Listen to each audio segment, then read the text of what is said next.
tanah yang terletak di antara dua lautan, yang di satu sisinya ada karang dan di sisi lainnya mutiara, akan dibelah, dan dengan demikian laut-laut akan disatukan, dan banyak kapal akan melewati celah itu.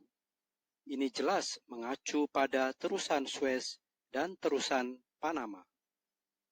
Buku-buku dan surat kabar akan diterbitkan dalam jumlah besar. Beberapa penemuan akan dibuat dalam astronomi. Saluran-saluran irigasi atau pengairan akan dibuatkan dari sungai-sungai yang akibatnya akan mengering.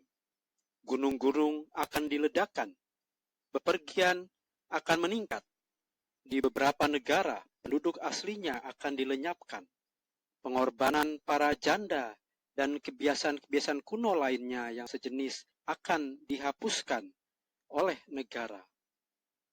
Nabi yang dijanjikan itu akan menderita dua penyakit, satu di bagian atas tubuhnya dan satunya di bawah, bahwa rambut kepalanya akan lurus, bahwa dia akan berwarna gandum, bahwa dia akan menderita sedikit gagap dalam ucapannya, bahwa dia akan berasal dari keluarga petani, yang saat berbicara, ia kadang-kadang akan menekankan tangannya ke pahanya, bahwa dia akan muncul di sebuah desa bernama Kada, dan bahwa ia akan menggabungkan dalam dirinya pangkat Masih dan Mahdi. Dan demikianlah yang telah terjadi. Ahmad, Al-Masih yang dijanjikan alaihissalam, menderita vertigo dan diabetes. Ia berambut lurus, berwarna kulit gandum, dan sekali terbata-bata dalam ucapannya. Dia memiliki kebiasaan menekan tangannya ke paha sambil memberi suatu penjelasan, dan berasal dari keluarga pemilik tanah. Dia adalah warga Kadian atau Kade, sebagaimana Kadian banyak disebut. Singkatnya, bila kita memandang semua nubuatan ini secara kolektif, kita menemukan bahwa semuanya tidak berlaku pada zaman selain zaman ini, dan tidak pada pribadi selain Ahmad alaihissalam. Tampak jelas bahwa zaman sekarang adalah zaman kedatangan Nabi yang dijanjikan, yang kemunculannya dikabarkan oleh nabi-nabi terdahulu, dan bahwa Ahmad alaihissalam adalah Nabi yang dijanjikan, yang kedatangannya telah sangat ditunggu-tunggu selama berabad-abad. Ketika kita melihat bahwa sebelum kebanyakan tanda ini disaksikan, pendiri Jemaat Ahmadiyah, setelah menerima wahyu-wahyu dari Allah Ta'ala, mengabarkan kemunculan banyak tanda ini, seperti misalnya mendekatnya wabah, perang dunia, gempa-gempa bumi sejagat, wabah influenza, dan lain-lain, dan lain-lain. Keimanan dan keyakinan kita menjadi lebih kuat, dan kita terpaksa percaya, seperti setiap orang yang tidak bertindak tanpa berpikir, tapi menimbang dan merenung, dan bertindak dengan keadilan, bahwa Allah telah memenuhi harapan-harapan semua bangsa dalam pribadi pendiri suci Jemaat Ahmadiyah. Awan rahmatnya telah menurunkan air hujan, dan tanah-tanah yang telah kering telah tersirami. Diberkatilah orang yang mengumpulkan air ini di ladangnya, dan menolak semua sikap sombong dan munafik, menjunjung tinggi imannya di atas kekayaan dan kemuliaan dunia ini. Jemaat Ahmadiyah dengan demikian harus dibedakan dari golongan-golongan dan firkah-firkah agama lain oleh fakta bahwa para anggota komunitas ini setelah memandang tanda-tanda tersebut untuk kedatangan Nabi dan Mujadid atau pembaharu zaman akhir, telah menerima dakwah Hazrat Mirza Ghulam Ahmad alaihissalam, dan bahwa tidak seperti begitu banyak orang lain, mereka tidak lagi menunggu kedatangan Rasul akhir zaman. Sekarang untuk menjelaskan maksud kedatangan pendiri suci Jemaat Ahmadiyah, sebagaimana dijelaskan beliau sendiri. Beliau bersabda, tugas yang untuknya Allah telah menunjukku adalah bahwa aku akan dengan melenyapkan rintangan-rintangan yang telah terbentuk antara manusia dan penciptanya, menanamkan kembali dalam hati umat manusia kecintaan dan pengabdian kepada Allah, dan dengan mengungkap kebenaran akan mengakhiri semua peperangan dan perselisihan agama, dan dengan demikian meletakkan dasar perdamaian abadi, dan akan mengenalkan manusia dengan kebenaran-kebenaran rohani yang sudah ia lupakan, dan akan menunjukkan kepada dunia kehidupan rohani sejati yang telah terganti oleh nafsu-nafsu duniawi, dan akan dalam kehidupanku sendiri memperlihatkan kekuasaan-kekuasaan ilahi yang dengannya manusia telah dianugerahi, namun yang dapat diwujudkan hanya melalui doa dan ibadah. Dan yang terpenting, aku akan secara permanen mengokohkan kembali tauhid atau keesaan Allah yang cemerlang dan murni, yang bersih dari semua pikiran berhala, yang telah hilang sama sekali dari hati manusia. Pelajaran tentang Islam halaman 34. Allah telah memenuhiku dengan ilmu, supaya aku akan memperingatkan orang-orang yang telah sesat, dan akan membimbing orang-orang yang tinggal dalam kegelapan kepada cahaya. Allah telah mengutusku untuk memperbaiki keadaan menyedihkan ini, dan untuk membimbing umat manusia kembali kepada tauhidnya. Untuk maksud ini, aku telah menjelaskan semua hal kepada kalian. Aku juga telah diutus untuk memberikan kepada dunia iman yang lebih kuat, dan untuk menunjukkan kepada dunia keberadaan Allah. Karena iman telah layu, dan keyakinan terhadap kehidupan akhirat telah menjadi dongeng, dan amal perbuatan manusia menunjukkan bahwa seluruh kepercayaannya tertuju pada dunia dan dalam benda-benda materi, dan bahwa ia tidak memiliki iman kepada Allah atau kehidupan yang akan datang. Manusia berbicara tentang Tuhan dan tentang kerohanian, tetapi hati mereka penuh dengan kecintaan terhadap dunia ini. Isa alaihissalam telah menemukan umat Yahudi dalam keadaan yang sama seperti aku menemukan dunia saat ini. Dan sebagaimana ketiadaan iman telah menghalau kecintaan kepada Allah dari hati umat Yahudi dan telah menghancurkan akhlak-akhlak mereka, dunia saat ini tidak lagi mencintai Allah, dan aku telah diutus untuk mengembalikan kebenaran dan iman, dan untuk menghidupkan kembali cinta dan rasa takut kepada Allah di hati umat manusia. Ini sajalah maksud kehidupanku. Allah telah memberitahuku bahwa langit akan kembali mendekat ke bumi setelah ia menjauhkan diri. Jadi, aku telah datang untuk memperbaharui hal-hal ini dan telah diutus untuk maksud ini. Kitabul Bariyah halaman 253 sampai 256.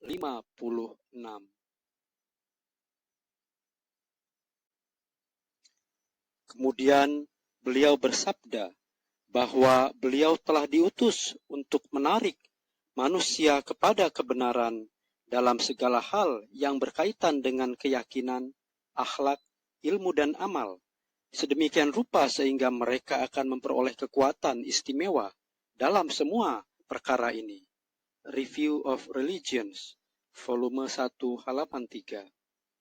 Kemudian beliau bersabda bahwa salah seorang putranya akan menjadi pembebas para tawanan, yakni bangsa-bangsa, golongan-golongan dan negara-negara yang ditindas oleh bangsa-bangsa, golongan-golongan dan negara-negara lain.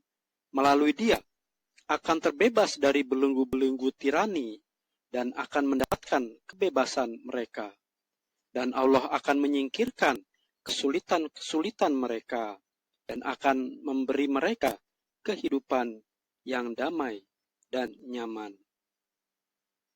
Kemudian beliau bersabda bahwa adalah tugasnya pertama untuk menunjukkan kebenaran Islam kepada semua bangsa, kedua untuk menyajikan kepada dunia ajaran-ajaran Islam yang sejati, yang penuh dengan kebenaran dan kerohanian, bebas dari segala penafsiran palsu.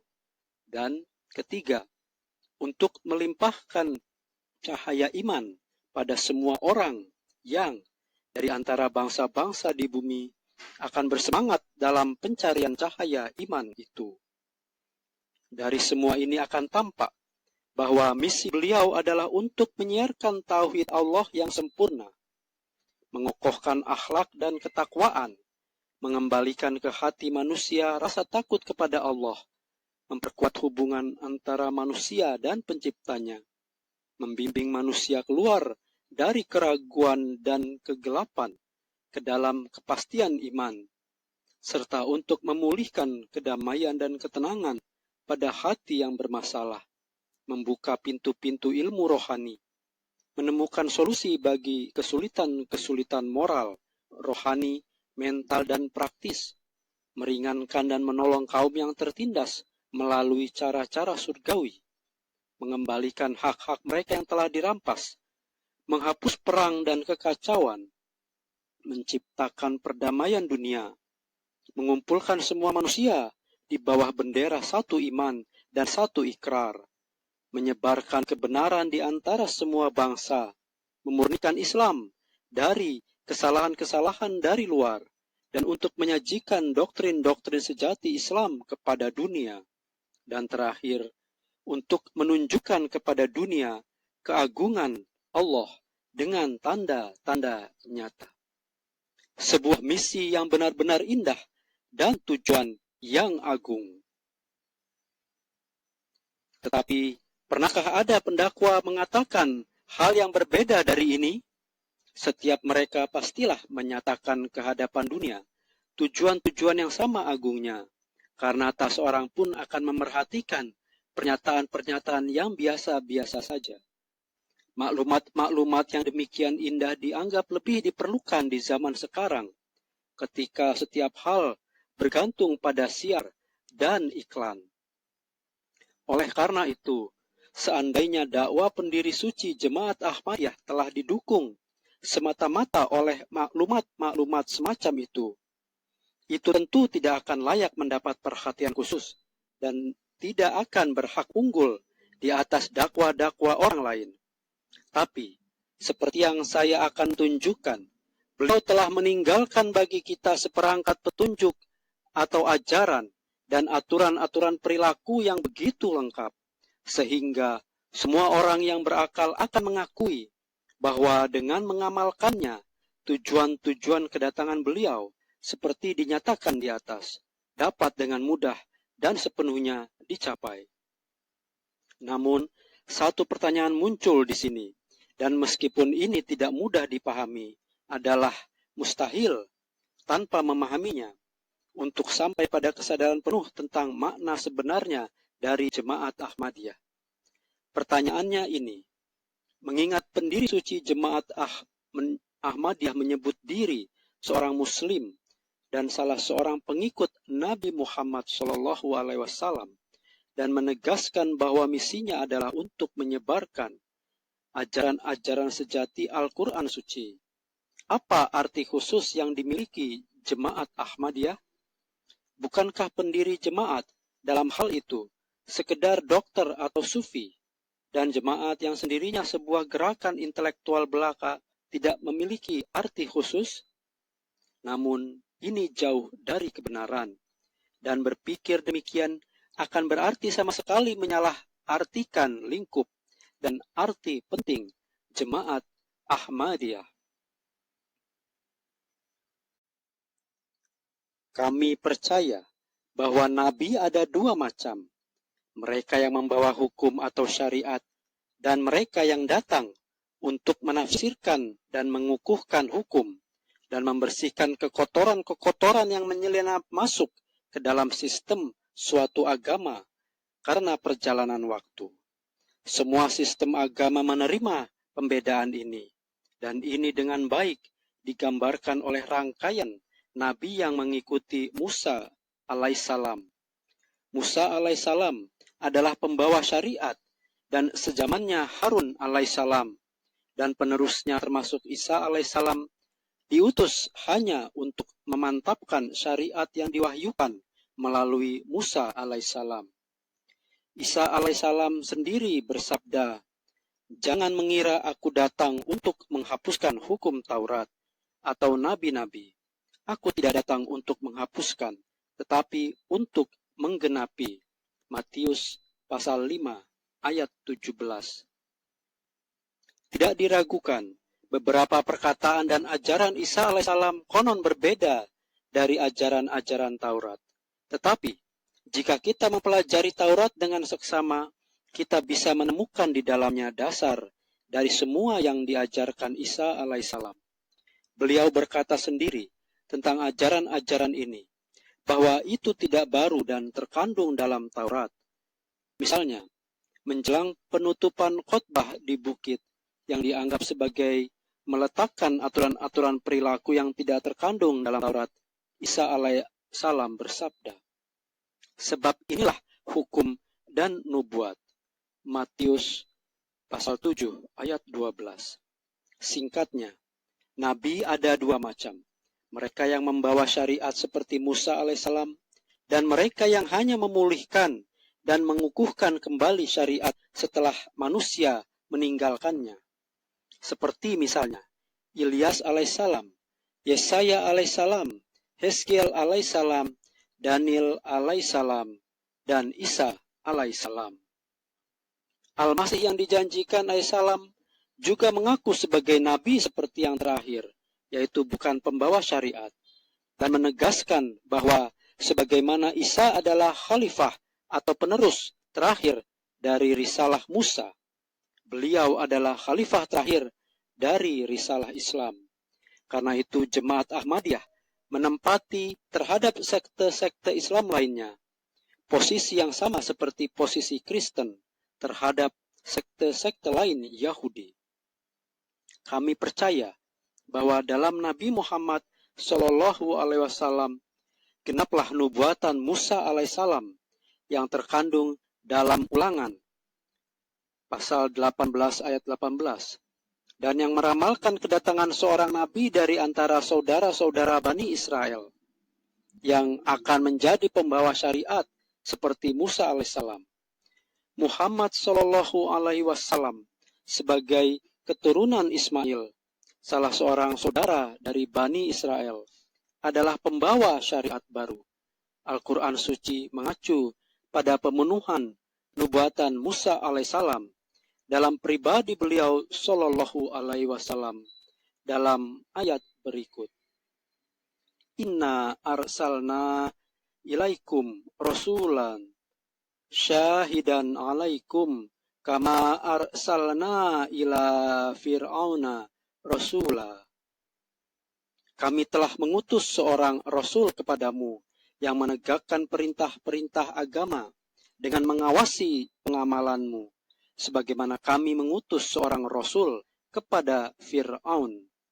Quran Surah Al-Muzammil ayat 16. Karena Muhammad Shallallahu Alaihi Wasallam adalah semisal Musa alaihissalam, perlu bahwa Al-Masih alaihissalam dari risalah Islam tidak hanya harus dari kalangan pengikut beliau, tapi harus datang untuk meneguhkan kembali dan menyebarkan syariat Al-Quran. Sebagaimana Isa alaihissalam datang tanpa syariat baru, tapi hanya menegaskan Taurat. Saya sejauh ini telah mencoba menjelaskan hubungan Jemaat Ahmadiyah dengan Islam.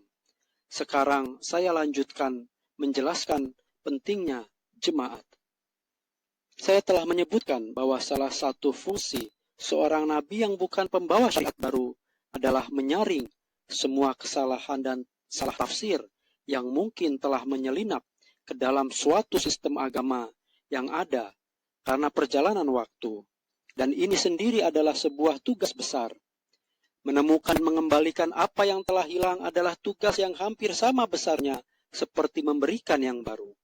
Tapi kami percaya bahwa Al-Masih yang dijanjikan alaihissalam harus melaksanakan misi yang jauh lebih tinggi. Namun untuk memahami apa misi itu, kita perlu lebih dulu memahami dengan jelas posisi kita berkenaan dengan Al-Quran Karim. Tidak seperti umat Islam lain, kami percaya bahwa sumber ilmu ilahi yang terkandung dalam Al-Quran belum habis, dan bahwa Al-Quran adalah kitab yang lengkap. Karena karya Allah adalah sebuah gudang harta keajaiban tak terbatas yang ditampakkan sesuai dengan kebutuhan-kebutuhan manusia. Begitupun firman Allah yang sempurna seharusnya menjadi harta kearifan dan kebenaran tak habis-habisnya yang akan menyediakan obat untuk penyakit-penyakit moral dan rohani sepanjang masa.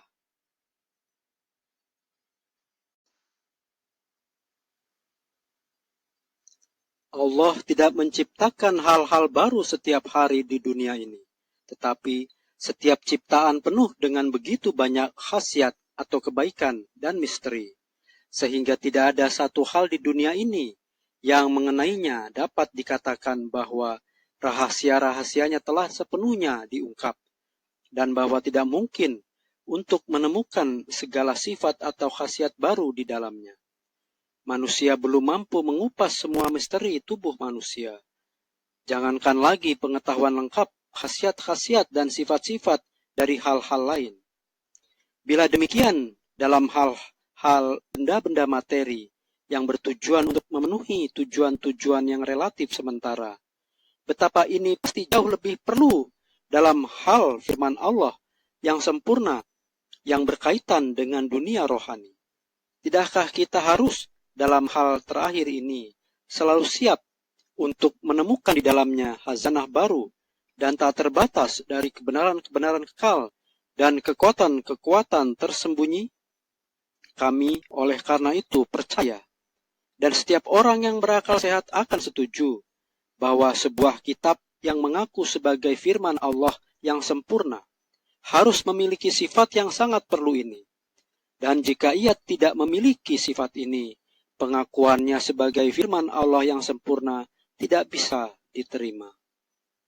Al-Masih yang dijanjikan alaihissalam menanggapi mereka yang percaya bahwa khazanah ilmu ilahi yang terkandung dalam Al-Quran telah sepenuhnya ditemukan dan dikenalkan oleh orang-orang terdahulu, bersabda, "Karena itu ketahuilah bahwa mukjizat terbuka dari Al-Quran yang dapat diperlihatkan kepada warga semua bangsa dan semua bahasa, dan di mana kita bisa meyakinkan dan menyanggah setiap orang, entah orang India, Persia, Eropa, Amerika, atau lainnya, adalah bahwa ia suatu khazanah tak terbatas dari kebenaran-kebenaran ilahi, ilmu-ilmu surgawi, dan filsafat-filsafat rohani yang ditemukan di dalamnya dalam setiap zaman sesuai dengan kebutuhan-kebutuhan umat manusia, dan yang seperti tentara bersenjata berdiri selalu siap untuk memerangi setiap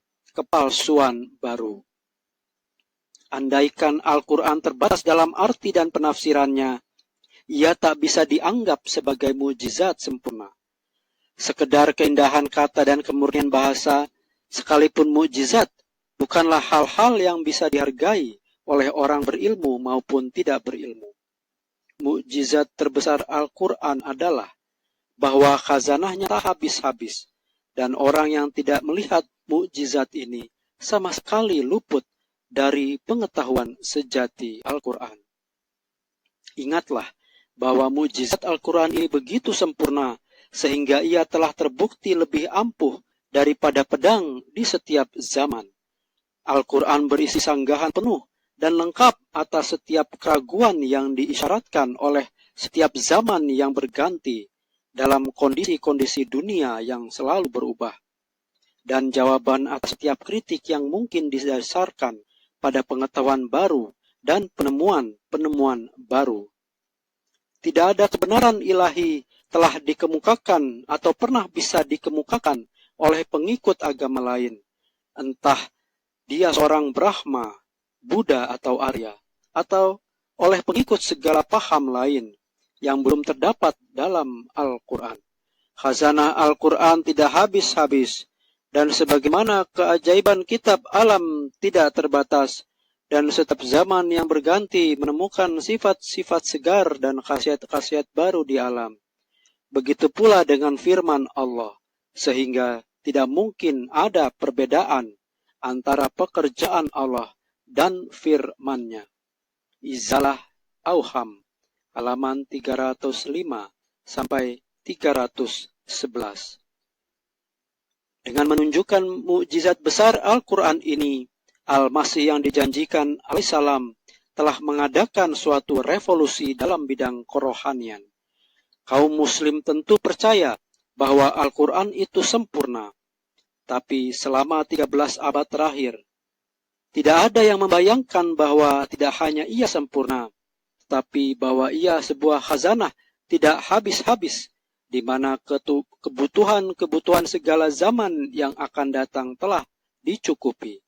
Dan bahwa bila diselidiki dan diteliti, ia akan menghasilkan khazanah ilmu rohani yang jauh lebih melimpah daripada harta materi yang alam mampu hasilkan.